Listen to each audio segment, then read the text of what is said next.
There is a number that separates people who spend their entire lives working for money from people who make money work for them. That number is not $1 million. It's not 500,000. It's not even 200,000. That number is exactly $100,000. And the reason why this specific number matters so much was mathematically demonstrated by researchers at Fidelity Investments in a 2019 study that analyzed more than 2 million retirement accounts over 23 years.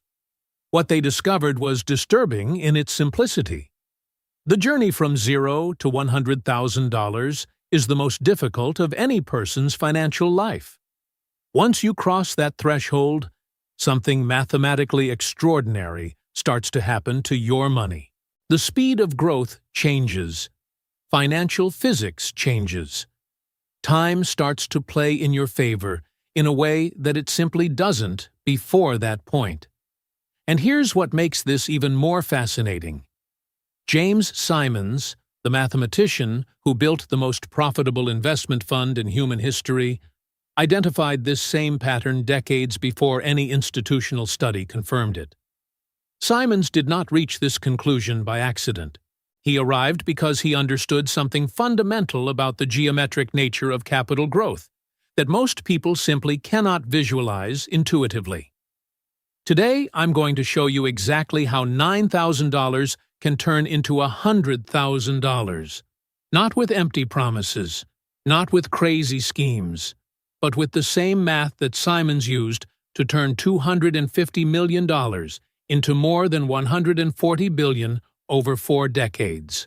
And the most surprising part of this analysis is that the central principle I'm going to demonstrate is available to anyone with access to a basic brokerage and enough discipline to follow a system. But before we dive into the numbers, I need to tell you a story that will completely change how you see the relationship between time, capital, and patience. In 1978, a young mathematics professor at Stony Brook University in New York made a decision that his academic colleagues considered eccentric, to say the least. James Harris Simons, then 40 years old, decided to abandon a brilliant academic career to devote himself to something that no one at the time took completely seriously: using pure mathematics to decipher patterns in financial markets. Simons had no background in finance. He had no connections on Wall Street. I had no practical experience with investments.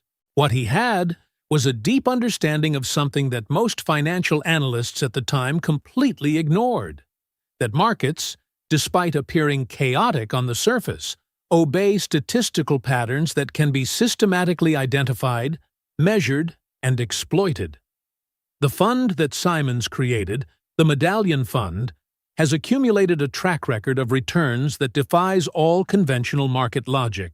According to data compiled by the Wall Street Journal and confirmed by Securities and Exchange Commission filings, the Medallion Fund has averaged a gross return of approximately 66% per year before performance fees, and approximately 39% net for more than 3 consecutive decades.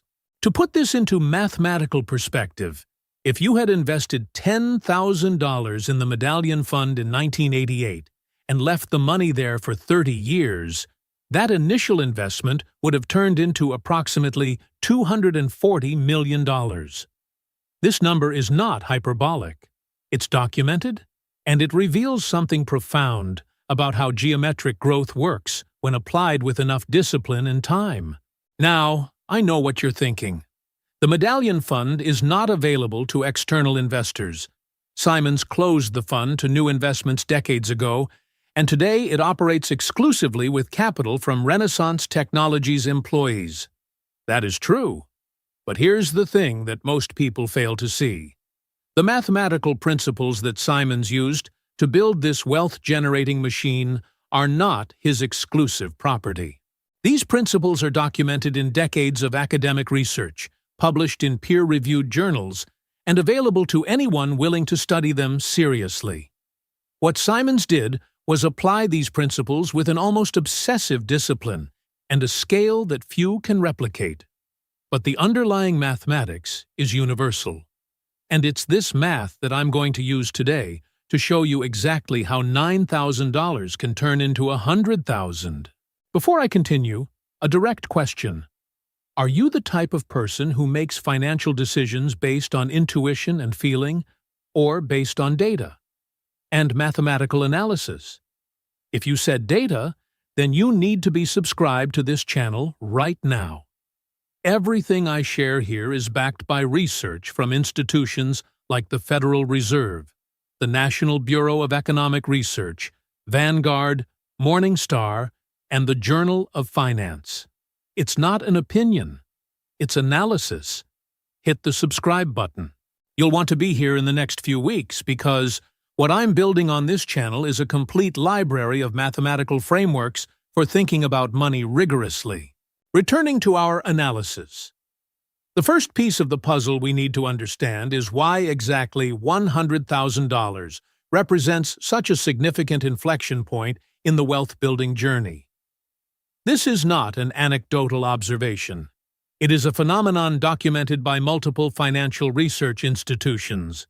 Charles Schwab published a study in 2021 analyzing the behavior of more than 8 million investment accounts over 15 years. What they found was that investors who managed to accumulate their first $100,000 were statistically much more likely to reach the $1 million milestone than investors who gave up before reaching that point. The reason is purely mathematical. When you have $100,000 invested and the market goes up 10% in a year, you make $10,000 without doing absolutely anything but waiting.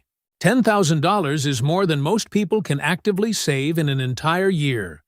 In other words, your money starts generating more money than you can contribute yourself.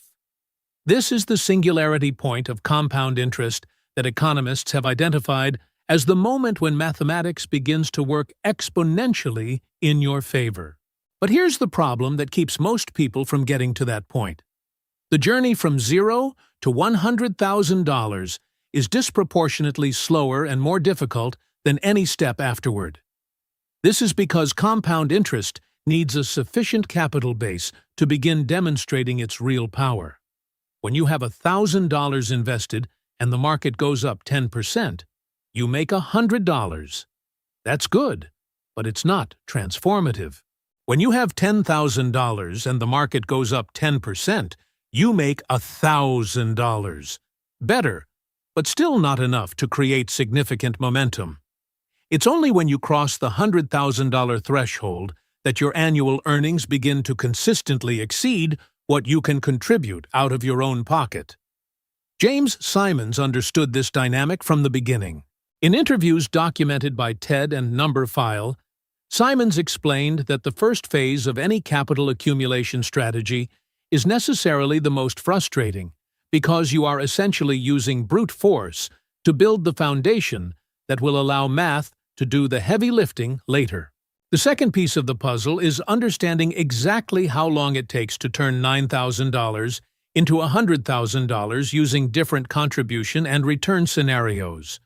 I'm going to do the detailed calculations now, and I want you to pay attention to the numbers because they reveal something counterintuitive about the nature of time in investing. Scenario 1. You have $9,000 today and are unable to contribute absolutely anything additional. You invest that money in an index fund that replicates the S&P 500 and earns the average historical return of approximately 10% per year, as documented by the Center for Research in Security Prices at the University of Chicago. In this scenario, your $9,000 would take approximately 25 years to turn into $100,000. The calculation is simple. 9,000 multiplied by 1.10 to the power of 25 is equal to approximately $97,500. In 26 years, you would surpass 100,000. 25 years is a long time. But here's what makes this number fascinating. You didn't have to do anything at all other than let the money sit idle. No further decisions, no stress, no attempt to predict the market, just mathematical patience. Scenario 2. You have the same initial $9,000, but are able to contribute an additional $200 per month. $200 a month is about the cost of premium streaming television, a few meals out, and 2 or 3 specialty coffees a week. It's an amount that most people who have a job can reallocate if they do an honest audit of their own expenses. In this scenario, with monthly contributions of $200 and an average return of 10% per year, you reach $100,000 in approximately 11 years. This is less than half the time of the first scenario. The difference of 14 years of waiting is the mathematical price of contribution inertia. I want you to, let's take this number in. 14 years of your financial life are determined by the difference between contributing $200 a month or contributing nothing.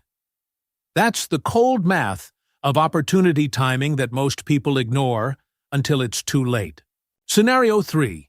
You have $9,000 to start with and are able to contribute $500 a month. $500 a month requires more discipline, but it is within the reach of anyone with an average income who is willing to make deliberate choices about how they spend their money. In this scenario, you reach $100,000 in approximately 7.5 years. 7.5 years to cross the most important threshold of your entire financial journey. And once you cross that threshold, the math shifts dramatically in your favor. The next $100,000 will come faster, and the next one even faster. This is the principle that Simons identified and that the Federal Reserve documents in its studies on wealth distribution. The difficulty of accumulating capital is inversely proportional to the capital already accumulated. Scenario 4. You have $9,000 up front, contribute $500 a month, and instead of accepting the average market return, you apply some of the optimization principles that research documents as statistically advantageous. I'm not talking about trying to beat the market with stock picking or market timing. I'm talking about academically documented risk factors that have historically produced returns slightly in excess of the broad market. The 3-factor model of Eugene Fama and Kenneth French, winners of the Nobel Prize in Economics in 2013, demonstrates that systematic exposure to value stocks and shares of smaller capitalization companies has historically produced an additional return premium of approximately 2 to 3% per year relative to the market as a whole, according to data from the period 1926 to 2023. If we assume an average return of 12% per year instead of 10%, while maintaining the same initial $9,000 and $500 monthly contribution, you reach $100,000 in approximately 6 years and 4 months. The difference of a year and 2 months may seem small, but it represents more than 14 months of your financial life that are reclaimed simply by understanding how risk factors work. The third piece of the puzzle is perhaps the most important, and also the most ignored: the behavioral cost that prevents most people from running any of these scenarios to completion. Richard Thaler, a behavioral economist at the University of Chicago and Nobel laureate in 2017, has spent decades documenting the cognitive biases that systematically sabotage the financial decisions of ordinary people. The most devastating bias for long-term capital accumulation is what Thaler and his colleagues call hyperbolic discounting. Human beings are biologically programmed to value immediate rewards much more than future rewards, even when the future reward is mathematically much greater. A study published in the Journal of Economic Behavior and Organization in 2018 demonstrated that the average person is willing to accept $50 today rather than $100 a year from now. This represents an implicit discount rate of 100% per year, something absolutely irrational from a mathematical point of view. No legitimate investment offers a guaranteed 100% return within a year. And yet, our brains are wired to act as if the future is worth dramatically less than the present. James Simons got around this problem in an elegant way that is documented in published interviews and profiles about him. He removed human decision-making from the process as much as possible. The Medallion Fund operates with algorithms that execute thousands of operations per day without human intervention in real time.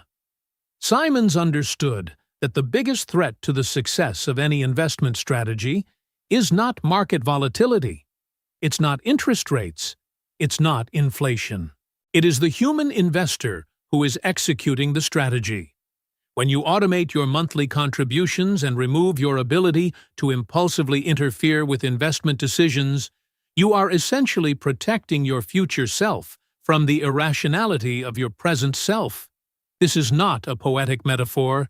It is a documented behavioral strategy that Vanguard estimates adds approximately 1.5% annual return in behavioral value to investors who implement it consistently. Quick social experiment. I want to test whether people who think mathematically about money are concentrated in specific regions. Add the city where you are watching in the comments below. It could be Miami, Austin, Houston, Chicago, Los Angeles, New York, Denver, Seattle, Phoenix. It could be Mexico City, Bogota, Buenos Aires, Santiago, Lima, wherever you are. I'm genuinely curious about the geographic distribution of those interested in rigorous data-driven financial analysis. The fourth piece of the puzzle connects what we've learned so far with a reality that few want to face. Most people who try to reach $100,000 fail not because of a lack of income, but because of a lack of system. Federal Reserve data from 2022 shows that approximately 40% of American families would not be able to cover an emergency expense of $400 without resorting to credit or selling an asset. This happens in a country where the median family income is approximately $74,000 per year. The problem is not mathematical, it is behavioral and systemic.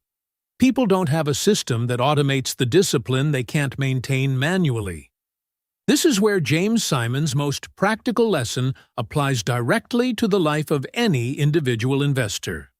Simons did not trust human judgment to execute his strategy. He built systems that removed the possibility of human error in real time. You can do the same on a personal scale. The financial technology available today allows anyone to set up automatic transfers that move money from your checking account to an investment account on the exact day your paycheck drops, before that money has a chance to be spent on anything else. Research from Behavioral Finance Solutions published in 2020 demonstrated that people who use automatic transfers for investments have a success rate in reaching financial goals approximately 3 times higher than people who rely on manual monthly decisions. The fifth piece of the puzzle is understanding the difference between what seems intuitively correct and what is mathematically correct. Most people who start investing with $9,000 think about how they can multiply that money quickly. This intuition is natural, but it is mathematically mistaken.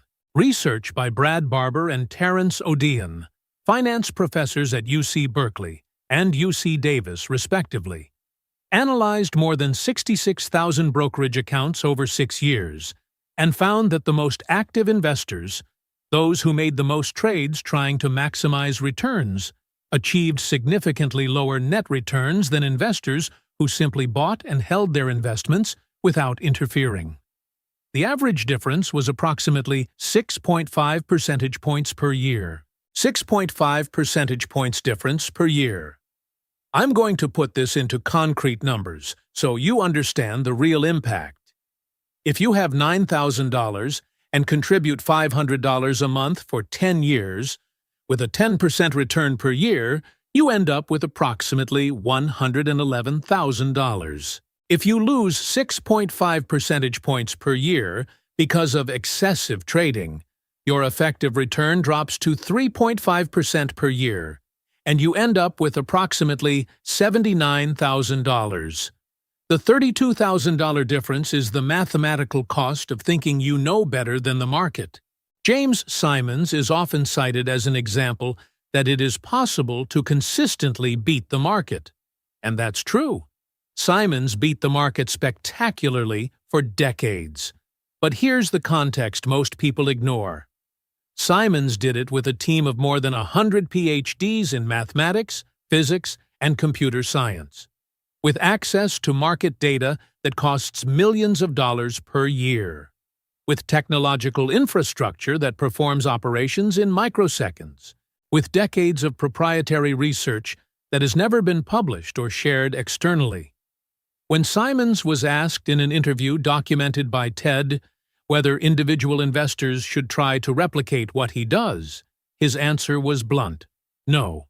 Simons said that for most people, the smartest strategy is to invest in low-cost index funds and let the money work over time.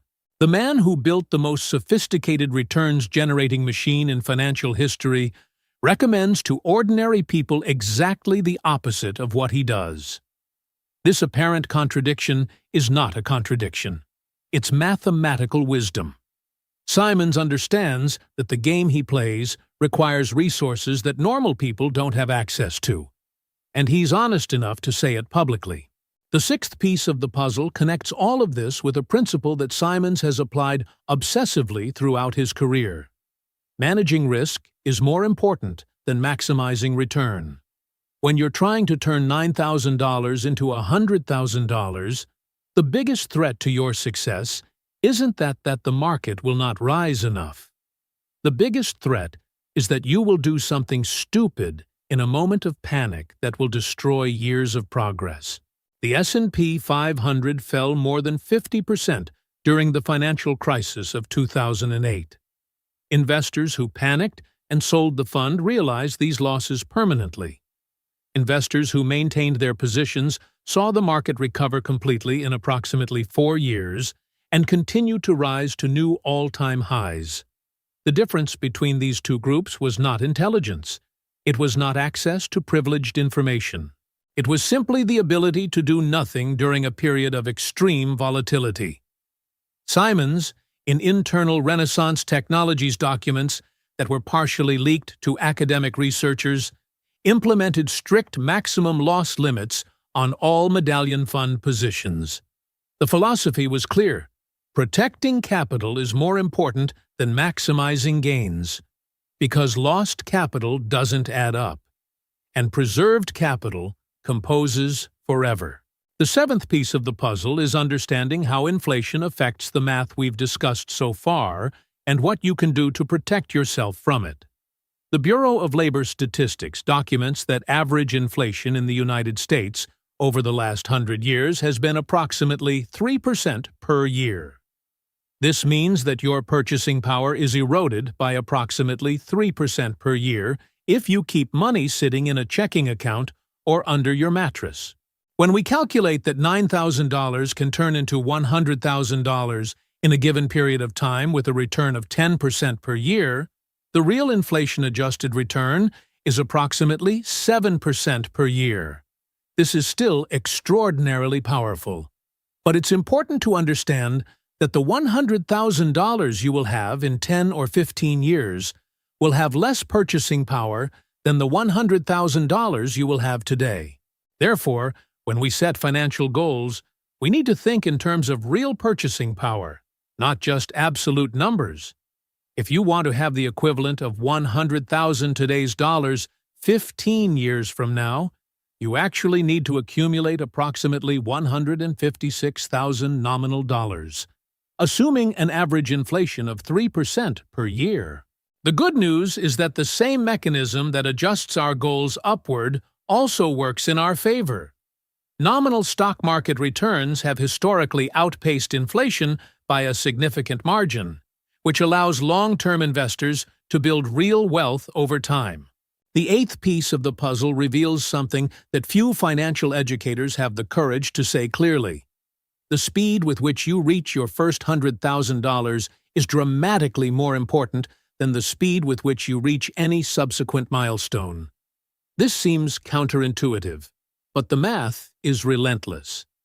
Let's say you're 25 years old today and want to retire at 65 with $1 million. If you start right away, with $9,000 initially and $500 a month in contributions at 10% annual return, you reach $1 million in approximately 32 years, at 57 years of age.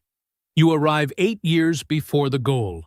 Now let's say you wait 5 years to start, until you're 30. With the same contribution parameters, you reach $1 million in approximately 32 years from the start.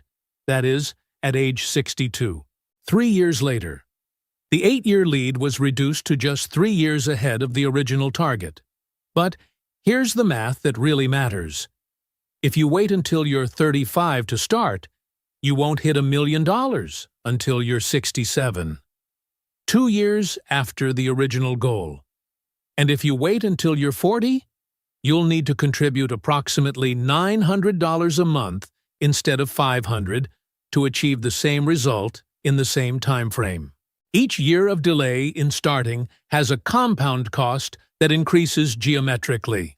That's the mathematical price of financial procrastination that James Simons identified as the most common and most devastating trap for investors of any income level. The 9th piece of the puzzle is the most personal and perhaps the hardest to accept. $9,000 is simultaneously a lot of money and very little money, depending entirely on what you do with it. $9,000 is more than many American families have in emergency savings, according to Federal Reserve data from 2023. It's a significant number that represents months of hard work for most people.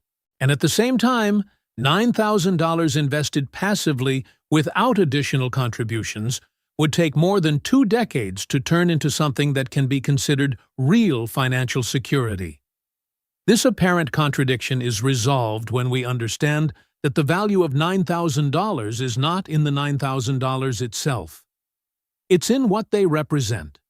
The starting point of a system that will work mathematically in your favor for the rest of your life if you let it. The most common mistake people make with this type of initial capital is treating it as an amount to be statically preserved rather than an engine to be constantly fueled. $9,000 sitting in a savings account yielding 0.5% per year will lose real purchasing power over time. The same $9,000 invested in a low-cost index fund and fueled with consistent monthly contributions will multiply geometrically. The difference in fate between these two scenarios has nothing to do with luck, talent, or connections. It's about mathematical understanding and disciplined execution. The 10th and final piece of the puzzle connects all the previous ones into a complete picture that is greater than the sum of its parts. When you understand that the first $100,000 is the most important threshold of your financial journey, when you calculate exactly how long each contribution scenario takes to cross that threshold, when you recognize the behavioral biases that sabotage execution, when you implement automatic systems that remove the possibility of human error, when you accept that mathematical simplicity trumps speculative complexity, when you prioritize capital preservation over return maximization, when you adjust your targets for inflation, when you internalize the geometric cost of delay, when you redefine the meaning of your capital starter as an engine instead of a backup. So you're no longer playing the same game that most people play.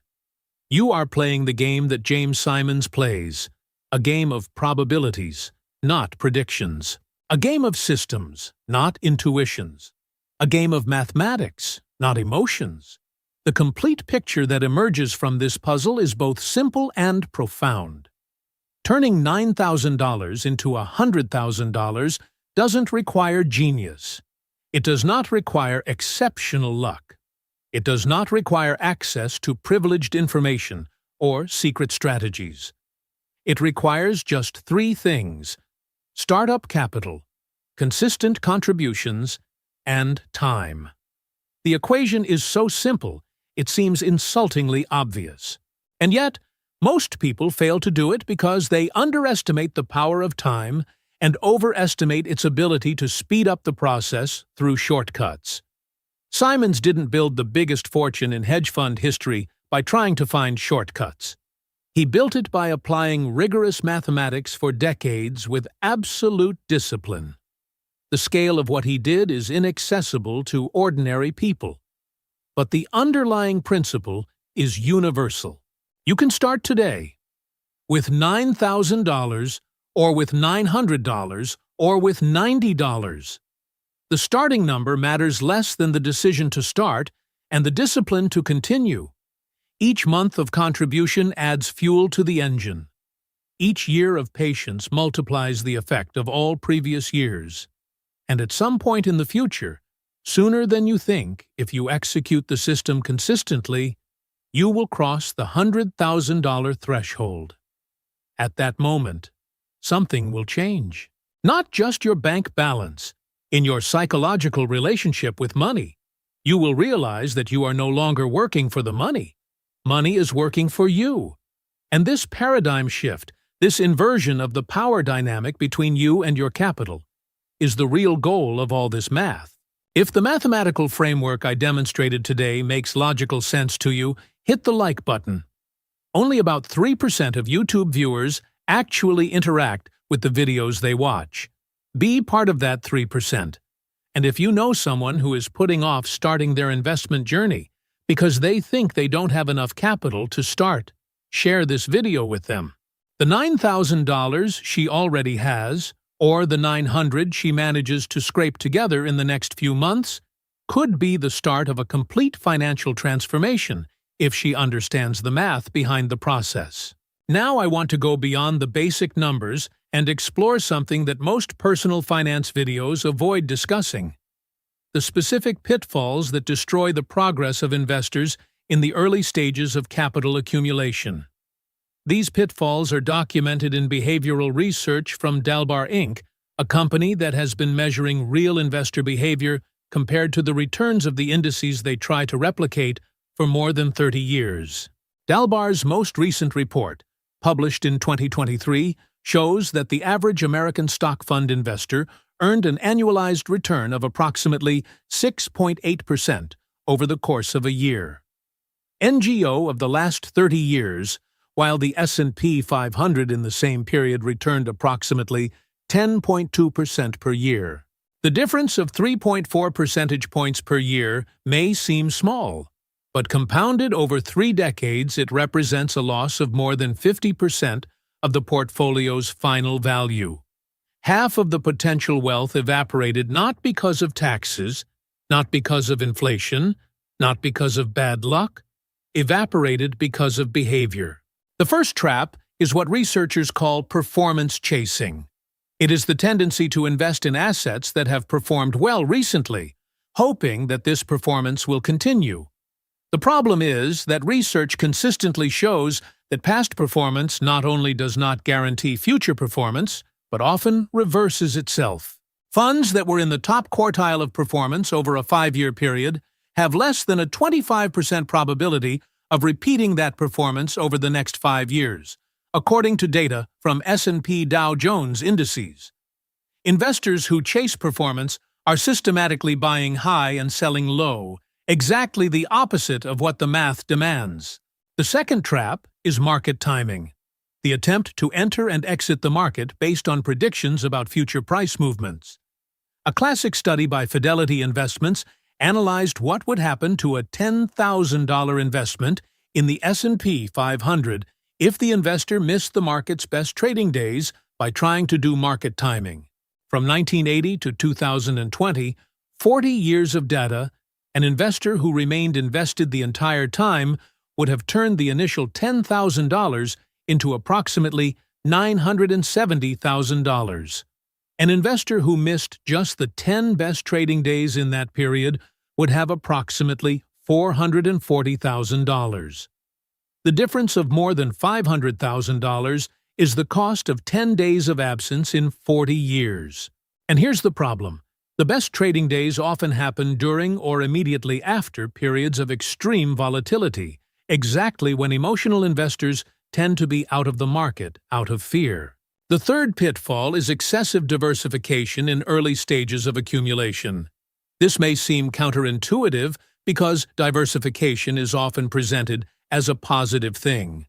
and it is in more advanced stages of wealth building. But when you have $9,000, dividing that capital into 15 different positions adds complexity without commensurate benefit. A single index fund that replicates the S&P 500 already offers exposure to 500 of the largest American companies across multiple sectors. Adding more layers of complexity at this stage only increases transaction costs and the likelihood of behavioral error. James Simons, in a documented talk at MIT, explained that Renaissance Technologies uses extremely complex models because it operates with billions of dollars in capital. For smaller amounts, simplicity is mathematically superior. The fourth pitfall is the opportunity cost of analysis paralysis. People who spend months or years researching the perfect strategy before starting to invest pay an invisible but very real price: the time that passes while their money is not compounding. A Vanguard study calculated that the average cost of waiting a year to start investing, assuming a 7% market return per year, is approximately 7% of the initial capital. If you have $9,000 and wait a year to get started while you research the perfect strategy, you are essentially paying $630 for that research and opportunity cost. And the research will probably lead you to the same conclusion that the data already shows: low-cost index funds, automatic contributions, long-term patience. The fifth trap is social comparison. Social media has created an environment where people constantly display their supposed investment gains while hiding their losses. This creates a distorted perception that everyone is getting rich quick except you. This perception leads to excessive risk-taking behaviors in an attempt to keep up with performances that are often fabricated or highly selective. A University of Miami study published in 2021 demonstrated that exposure to social media content about investments significantly increases the likelihood of risky and ill-informed financial decisions. Protection against this trap is simple: have a clear mathematical plan and execute it regardless of what other people seem to be doing. I now want to do a practical exercise that will crystallize everything we discussed into a concrete action plan. Imagine you have exactly $9,000 available today to invest. You have a stable job that allows you to contribute $500 a month. You are 30 years old and want to achieve financial independence as quickly as possible. Here is the mathematical plan based on the principles that James Simons demonstrated over decades of documented results, adapted to the reality of an individual investor. Step 1. Open an account with a low-cost brokerage that offers index funds with a management fee of less than 0.1% per year. Options such as Vanguard, Fidelity, and Charles Schwab offer funds that replicate the S&P 500 with fees of 0.03% per year. The difference between paying 0.03% and 1% per year may seem trivial, but compounded over 30 years, it represents a difference of tens of thousands of dollars in the final value of the portfolio. Step 2. Transfer the initial $9,000 and set up an automatic transfer of $500 per month the day after your paycheck hits your account. Automation is critical.